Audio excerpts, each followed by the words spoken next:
What would you do if you heard a man singing in an empty house?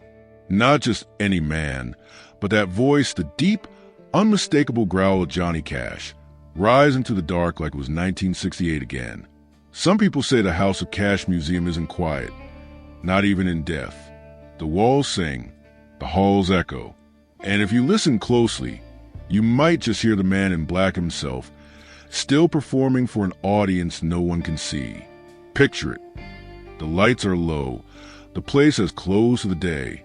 Outside, the Tennessee night hums with crickets. Inside, a faint sound trickles through the old wooden beams. At first, you think it's just the wind, but then there it is, a baritone so heavy it shakes your ribs. I fell into a burning ring of fire. Your heart skips. You are completely alone. That's the legend of the House of Cash. And tonight, we're stepping inside. This museum sits in Hendersonville, Tennessee, where Johnny lived for decades with June Carter. It was once his creative headquarters, a place filled with music, laughter, and late-night jam sessions. Today it's a shrine, guitars in glass cases, gold records on the walls, handwritten lyrics tucked behind frames. But many believe it's more than just a museum. They say it's alive. Staff have reported hearing footsteps when no one's around. The creak of floorboards, slow and heavy, like cowboy boots pacing the hallway. Some have smelled cigarette smoke, strong, fresh, even though smoking has been banned for years. And then there's the music. One worker swore they heard a piano start playing by itself, softly at first, then louder, like someone was warming up before a show. When they rushed to check, the keys were still moving, but no one was there. Visitors, too, tell their own stories. A family once claimed they heard humming, low, gravelly humming, coming from the old recording room. When they peeked inside, it was empty, but the sound didn't stop. It just floated there, hanging in the air, until the youngest child whispered, "Is that Johnny?" But here's the thing, these reports aren't scary in a horror movie way. Most people say it feels comforting, like being wrapped in an old song you forgot you loved.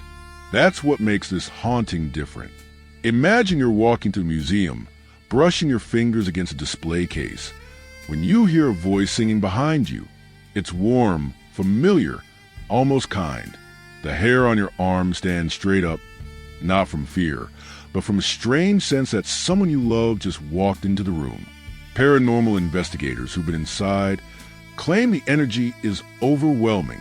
EVPs, electronic voice recordings, have picked up fragments of conversation, laughter, even what sounds like the pluck of a guitar string. One team captured a faint hello in a deep male voice.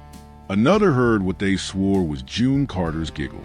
Skeptics, of course, have their own explanations. Old houses make noise. What expands, contracts, air conditioners hum. People hear what they want to hear. But let's be honest, this isn't just any old house.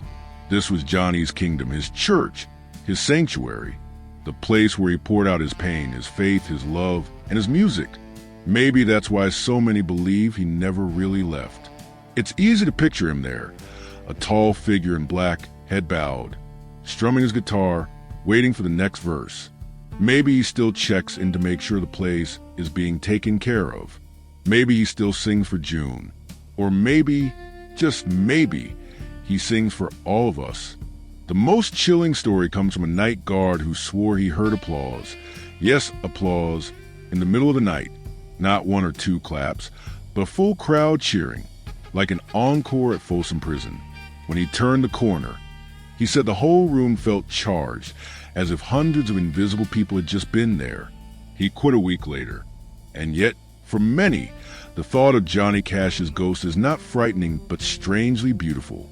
His life was filled with darkness and redemption, and maybe that's what we feel in those halls. A man who spent his whole life singing about salvation, still sending that message from the other side. If you ever find yourself there, standing in front of his black stagecoat, look around, listen. You might hear the faint ring of a guitar string, the soft rustle of movement. You might even catch a whisper of that voice. And if you do, don't run. Stay a while. Because if ghosts are real, and if Johnny Cash really does still walk these halls, then you're standing in one of the last true concerts of the Man in Black, a show that never ends. Maybe that's not scary at all. Maybe that's the kind of haunting we could all use. A reminder that music never really dies, and neither do the ones who sang it. So the next time you hear a deep, rumbling voice in the stillness, don't be so sure it's your imagination. It just might be Johnny, still singing us home. And if you'd like to keep exploring the mysterious and the beautiful, make sure to like this video. Share your own ghost stories in the comments and subscribe, because we got many more legends to tell.